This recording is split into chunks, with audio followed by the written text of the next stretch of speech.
think this is not a controllable crowd. Actually, I apologize for all the people of Karnataka and Bangalore. We wanted to take a position, but the crowd was very uncontrollable. Sir, So we dropped that procession. So I appeal to excuse us, even from the Vidhan Sabha till here, though the rain came and it was the crowd was uncontrollable. The police also was finding very difficult, so we stopped the procession. We got a open vehicle also there. I think you saw that. Yeah. Sir, there was a stampede, sir. At least about 7 people have died as well. Been said, sir. Can you confirm that? Stadium as Sutta Mutta. well? I can't confirm. Just now from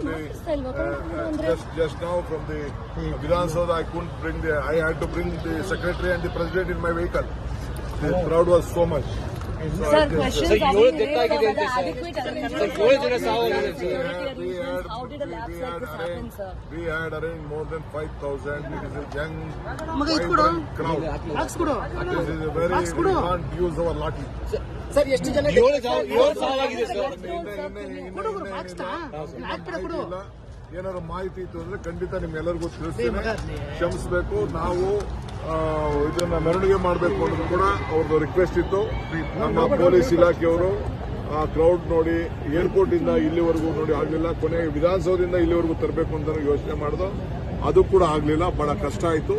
so ನಮ್ಮ police ಅವರು ಯಾವ ಕಾರಣಕ್ಕೂ ಇದು very risky case ಅಂತೇಳಿ ಒಪ್ಪಲಿಲ್ಲ. ಮಳೆ ಕೂಡ ಬಂತು.